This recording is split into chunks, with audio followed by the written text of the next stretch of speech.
Hello, and welcome to Coping with Donald. I'm Phil. Georgia is not with me this evening. It's very late in the evening, actually. And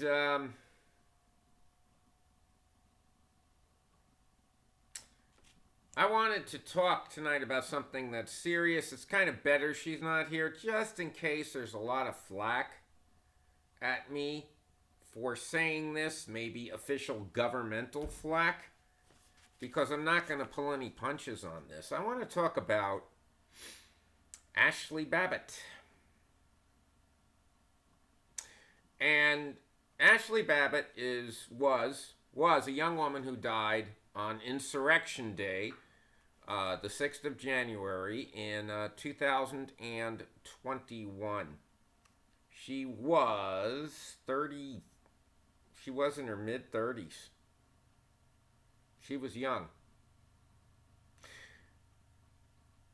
When Donald Trump talks about Ashli Babbitt, he calls her a patriot. Now, I'm not here to badmouth Ashli Babbitt, but I do think the truth should be told. The other day, a reporter asked Donald Trump if he was going to pardon the people that killed a policeman, a Capitol policeman, on January 6th. He didn't even answer the question. He didn't even mention the Capitol policeman who died on January 6th. He said, I am aware of one death that day, and that is Ashli Babbitt. What a wonderful woman, what a patriot. She was in there to stop other people from going in. She was trying to get them to go back. And that's a total lie. Now, we expect that from Donald Trump. And like I said, I'm not here to bash Ashli Babbitt, to bash her, but she was in the military. She went on 8 deployments overseas to places like Afghanistan. She was also part of the Capitol Guardians. These were people that were supposed to, Capitol Guardians of the National Guard. She was supposed to protect the Capitol. But her life took a turn somewhere. While still married in 2016, she apparently was going after hubby number 2. And she was accused of actually crashing her car into a car driven by his ex-girlfriend. That's not exactly the best behavior of somebody who's in the National Guard, but trying to read my own notes. So Aaron Babbitt was the man who was going to be her second husband.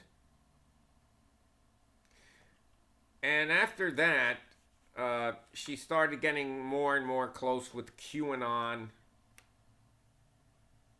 Started writing about Pizzagate, which was, of course, the Democrats running a sex ring out of a basement of a pizza parlor that, as it turned out, didn't even have a basement.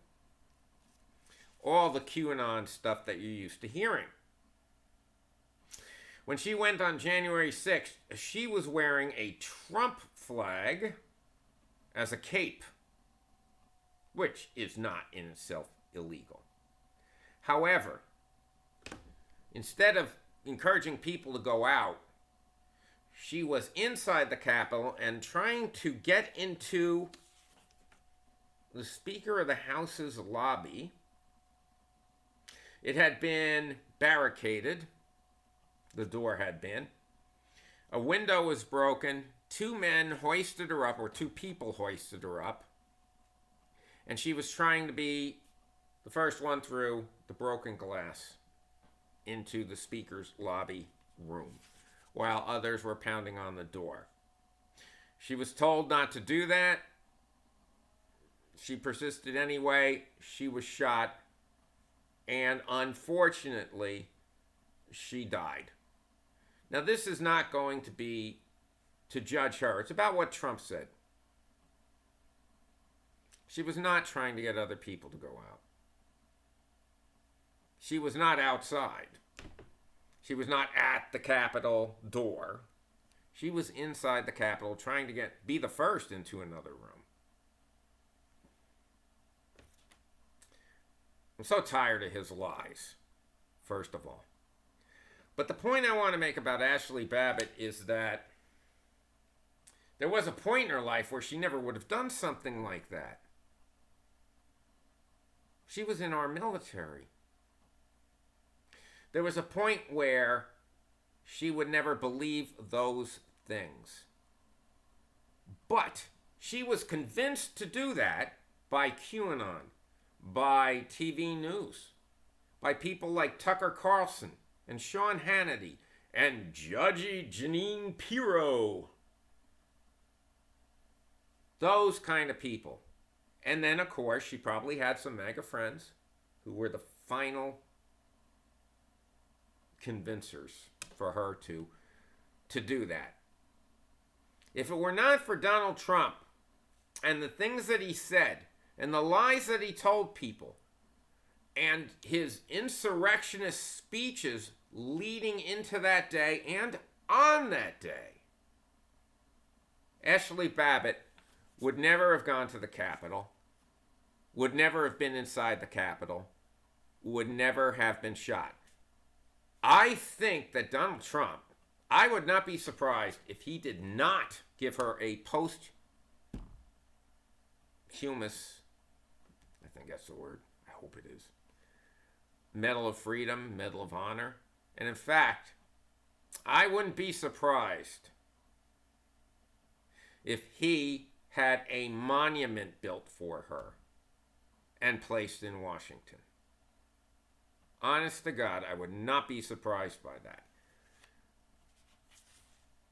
But when you come down to it, because she was incited, she was convinced to do what she did, based on Donald Trump's words. In my opinion, Donald Trump has her blood on his hands. Because if it were not for his actions, that woman would not have been convinced to do what she did. You can judge whether you feel she's a patriot or not. I guess she truly felt that what she was doing was right. There are people on the other side, too, who feel that what they do is right. They're going to be protesting in Washington for the next 4 years. They're no less patriots, and yet they're on opposite sides. But as I said before, the point I'm trying to make is she died because of Donald Trump. I really hope we don't have a lot more people die because of Donald Trump as we enter his next 4 years. That's why I didn't want Georgia around to be part of this. If I hear a knock on my door and I get dragged out and beaten or killed, I don't want Georgia to be part of this. So, to my 15 listeners, this is Phil signing off on January 7th. Have a fantastic evening, rest of the evening, and day tomorrow. Good night.